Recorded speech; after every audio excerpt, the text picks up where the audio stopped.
दोस्तों, आपको पता है कि भिवंडी तालुका में कोविड हॉस्पिटल, एकमात्र कोविड हॉस्पिटल आईजीएम हॉस्पिटल है। उसके अंतर्गत आए दिन कोई ना कोई लापरवाही का आरोप उसके ऊपर लगता रहता है।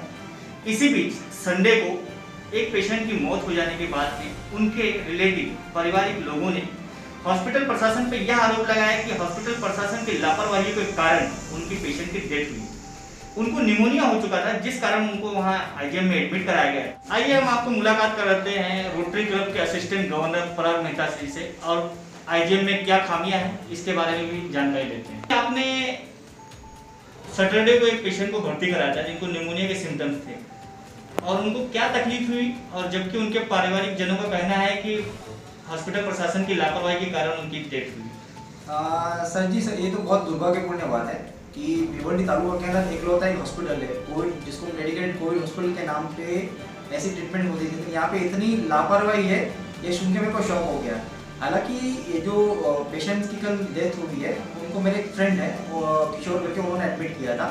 लेकिन कल उनका मुझे शाम को 4 बजे फ़ोन आया कि पेशेंट बहुत सीरियस है, बिकॉज ऑफ उसको ऑक्सीजन की सप्लाई नहीं मिल रही है।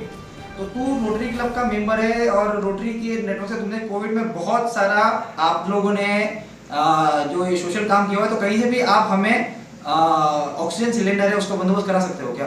तो ऑक्सीजन सिलेंडर तो मैंने उसको बोला कि मैं करा दूंगा, लेकिन मेरे लिए सबसे शॉकिंग बात यह थी कोविड हॉस्पिटल है, वो भी डेडिकेटेड, और हॉस्पिटल में ऑक्सीजन नहीं, ये तो एक लापरवाही इससे बड़ी क्या हो सकती है। फिर भी मैंने ऑक्सीजन का अरेंजमेंट कर लिया, तो फिर मैंने वापस उनको फ़ोन किया कि ऑक्सीजन हो गया, मेरा फ्रेंड लेके आ रहा है। तब मालूम पड़ा कि ऑक्सीजन नहीं है, यहाँ पे सुबह से ऑक्सीजन का पाइप लीकेज हो गया था और 6 घंटे से ऑक्सीजन की सप्लाई रुकी हुई थी। अब पेशेंट्स को वेंटिलेटर की जरूरत है। तो मेरे लिए और एक शॉकिंग हो गया कि डेडिकेटेड कोविड हॉस्पिटल जो होता है, वहाँ पे ये नॉर्म्स हुआ है गवर्नमेंट का कि आपको वहाँ पे वेंटिलेटर्स जो है मुहैया कराना है, लेकिन शॉकिंग की बात है कि उनके पास वेंटिलेटर भी नहीं था। तो मैंने इमीडिएटली हमारे जो रोटरी के डॉक्टर है, डॉक्टर राजेश भोईर, जिनका कल्याण में बाईपास के तो प्रणय हॉस्पिटल है, मैंने उनको फ़ोन किया और वहाँ से इमीडिएटली हमने गाड़ी में वेंटिलेटर डाल के यहाँ भिवंडी की तरफ लेके आ रहे थे।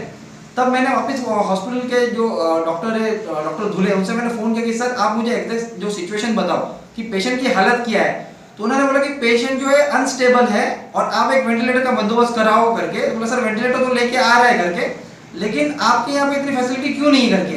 तो फ़ोन कट कर दिया।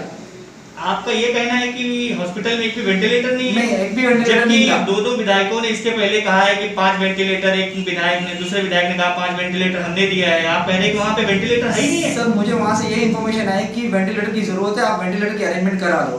तो मैंने अरेंजमेंट वहाँ पे प्रणय हॉस्पिटल से उनको एक वेंटिलेटर की अरेंजमेंट करा दी।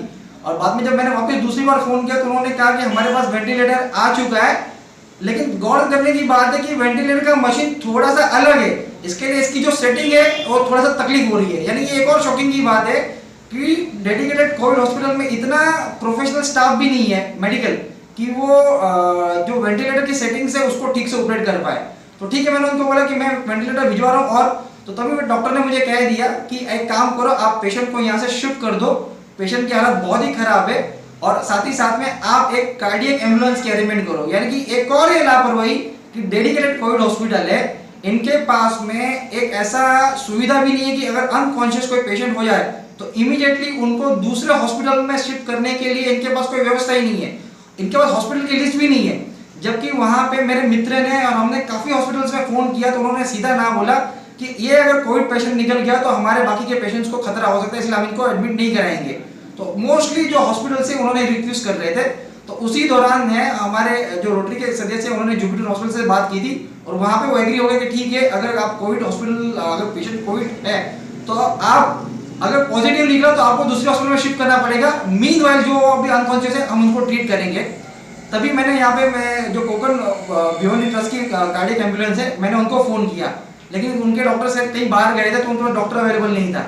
मतलब सोचने वाली बात यह है कि आईजीएम हॉस्पिटल के अंदर ना कार्डियक एम्बुलेंस है, ना वेंटिलेटर है, ना ही इनके पास वो कोई सुविधा है कि अगर पेशेंट अनकॉन्शियस हो जाए तो उनको कहाँ ले जाए। तो ये जो पूरी व्यवस्था है ये रोटरी के लोगों ने की कि उनके लिए पहले तो एक कार्डियक एम्बुलेंस की अरेंजमेंट करवाई और एक जुपिटर हॉस्पिटल के अंदर उनके एक बेड अरेंज करवाया ताकि जो पेशेंट अनकॉन्शियस है उनको ट्रीटमेंट मिले। और फिर वहाँ से ही हमने सफायर हॉस्पिटल में बात की कि अगर जो पेशेंट है अगर पॉजिटिव निकल जाए तो उनको इमीडिएटली वहाँ पे शिफ्ट कर जाए। यानी कि पूरी अरेंजमेंट ही ये एनजीओ ने की थी। जबकि प्रशासन दावा कर रहा है कि हमारा जो मॉड्यूल है सबसे सक्सेसफुल है, हम कोविड की महामारी के लड़ने के लिए सक्षम है। लेकिन कल मुझे मालूम पड़ा कि यहाँ पे कोई प्रायोरिटी तैयारी नहीं थी, जो भी काम किया था वो सब रोटरी के एनजीओ ने किया था।